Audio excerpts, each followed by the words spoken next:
Hi, everyone. I'm sorry you don't see the person you might have been expecting, so if you want to get up and leave, I won't take it personally. But I will today speak about healthcare, so anyone who's interested in the general healthcare market and digital health, please stay.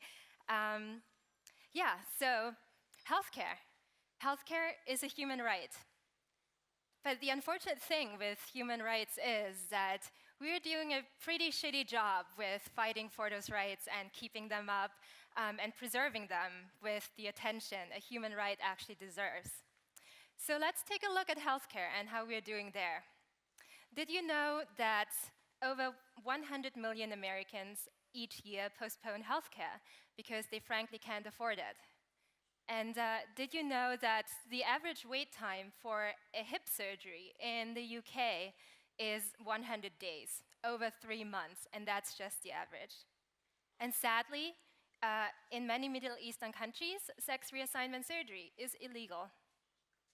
So the number of cause for illness and death is not war, is not hunger, is not the lack of drugs or the lack of scientific progress. The number one cause for illness and death is the lack of access to real healthcare.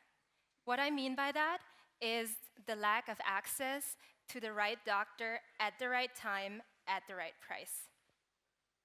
Can you believe that? We live in a world of globalization. We buy our cell phones from China. We get strawberries imported from Chile, and we buy our wine from Australia. We book tickets to New York and Beijing and Istanbul within a heartbeat. But healthcare markets don't really operate like real markets. The way people consume healthcare is not the way we normally consume other things. And there are many reasons for that. But one of the main reasons is that there's a disconnect between the main consumer of healthcare, which is us, the patient, and the one who actually pays for it, the spending power, which is many times the health insurance. Right? So what you actually see is that the main consumer of healthcare doesn't spend the money and therefore doesn't have the spending power. So what you can see is that there's a shift away from the patient, from us, towards the money. And in many cases, oftentimes, it's the health insurance. This becomes very clear when you look at how technology and digitalization has impacted many places in consumerism and in other aspects of life. And I'd like to point out 3 characteristics. Number 1, it's choice. No matter what you need, no matter whether it's shoes or a frying pan or books, you can find a huge portfolio of choice on the internet from any country you might be looking for. Number 2, immediacy. Within your fingertips, you can tap into the global selection of movies and DVDs and stream it right away. And while you do that, you can order your Chinese food to arrive within the next 25 minutes and eat it while you watch your movie. And everything happens now, in the right split second. Number 3, transparency. Who of us would ever buy something without knowing what you're getting? Every time we need something, we go onto the internet and we research the shit out of it. We look at reviews of other people, we compare prices, we compare features, and all of that. And this is what has actually entered and taken over the way we consume things. It's choice, transparency, and immediacy. So let's take a look at how we're doing in healthcare with that. So choice and transparency often comes together. Let me ask you, when was the last time where you really, truly got to choose your doctor based on characteristics you were really interested in? Like, is this a good doctor? Has he done this before? How often? What was the outcome? Is this a nice person? Right? When do we ever get to ask those questions to choose the right doctor, let alone getting the answers for this? So choice and transparency is not really a thing right now in healthcare, still, nowhere in the world. So let's take a look at immediacy. How long does it take you to get a doctor's appointment? 1 day, 2 days? Lucky you. For many of us, it's 4 to 6 weeks. And again, that's just the average. The thing is, I'm sick now, and I need a doctor now. I don't have the time to wait 4 to 6 weeks to go see a doctor. Time is of the essence when it's about healthcare, and oftentimes we're unfortunately too slow. Our consumer behavior in healthcare, and that's the consequence of all that, is also dramatically different than our consumer behavior in many other aspects in life. When we go see a doctor, what do? We choose the doctor next door. We choose the doctor who actually takes us as a patient, right? And it's good for you. Good for you if you have a doctor you can go see next door. But what if there isn't one? What if there isn't the right doctor within your vicinity? What if there isn't the right doctor within your city or perhaps in your country? People do run out of options. So what if we would approach healthcare the way we approach many other aspects in life? What if I told you that healthcare doesn't really need to have borders? What if we could leverage technology and data and open up the global world of healthcare and really use the global potential of healthcare? What if we could create additional options for patients who have run out of options? Imagine a world where your dad, your mom, your sister, brother, best friends can get access to the right healthcare at the right time within the split of a second. I think this is a thought worth holding on to and worth fighting for. So I'd like to invite all of you to join me on a global movement to make the world a healthier and happier place. Thank you.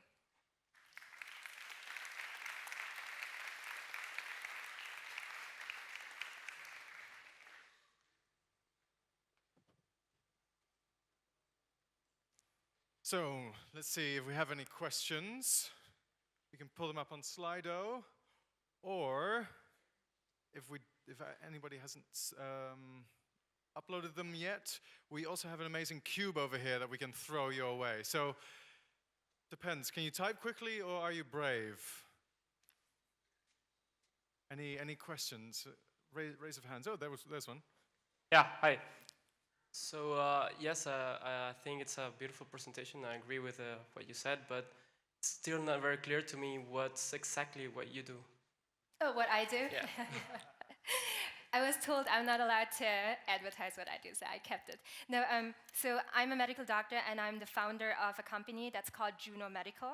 And what we do is basically we open the world of healthcare. We offer patients the best doctors from all over the world. And this can be a doctor next door, but this can also be a doctor in a different country. So oftentimes people describe us as a medical tourism platform. I personally don't like the term medical tourism because I think that a lot of shady stuff comes with that. But basically this is what we do. You have a problem, you come to us, we will tell you based on data who the right doctor or what the right selection of doctors is for you.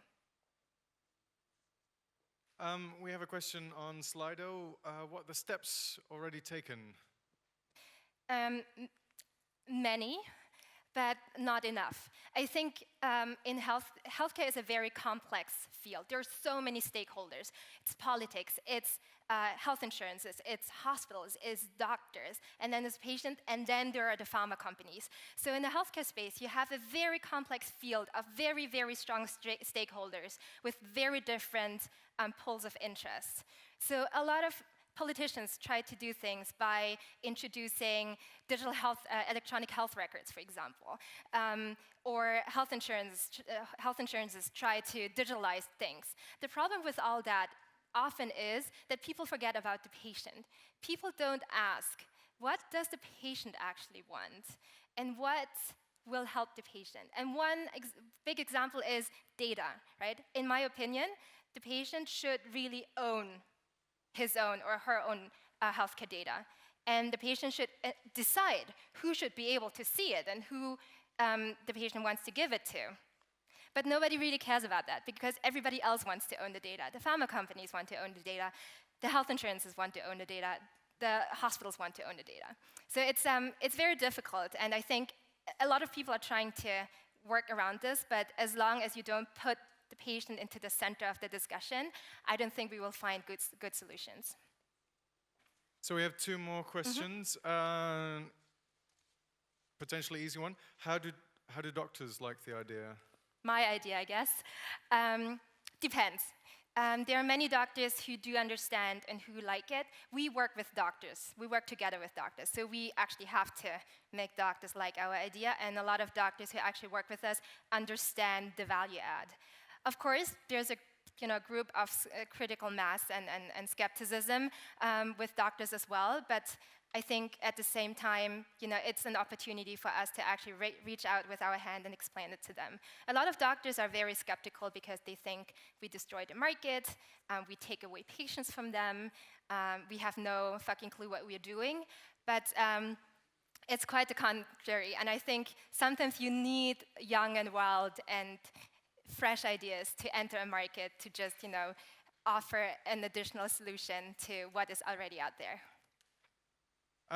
Another one. How can people start joining your movement today? Yeah. Oh, I love that question. So many things we can do. I think number one is really becoming an empowered patient. All of us have a very strong voice, and we shouldn't give up by just listening what the doctor tells us or just following what the health insurance is telling us. I think all of us, we have the right to be informed. We have the right to own our data. So the next time you go to the doctor, don't walk out of the office with a feeling you didn't understand half of what's going on. Sit in there and ask all your questions until you understand. Next time to go to a doctor, demand getting your health data. You should be holding them. You should know what's going on with your data. And if there is a doctor or a health insurance who doesn't want to give this, really insist on that right. So that's one thing. Be your personal empowered, become an empowered patient by yourself and make people around you be empowered patients. Be informed. Number two, come talk to me. And maybe we can find a way to work together. Perfect. And then another question is, where do you get your data from to make decisions about distributions of doctors? Aren't there legal constraints? Yeah. Not really. So it depends on what type of data you use. What we do is we source publicly available data from all the corners of the world, and we build our own algorithm with that. And it's almost like a machine learning thing where the more data you actually put into this, the better the algorithm works. So that's one source. The second source is we actually generate our own data because patients come and book with us, and we just know outcome, we can follow outcome, we can follow satisfaction data. And all that data gets also fed into our algorithm, and therefore the more people actually use our platform and the more people go through this, the better we will get in actually predicting outcome and quality. And how does it work with people's current insurance? So it depends. Insurance is a very fragmented space, and therefore there is unfortunately, no one single answer. But we do work with insurances, and oftentimes it's no difference than whether you go through us or go to your doctor directly. We will make it work. In most of the cases, you will have to get pre-authorization by your insurance to get that certain treatment, and we will provide you with the paperwork to make this happen. That's perfect. We're out of time, unfortunately. Thank you so much. Thank you. Another round of applause. Thank you.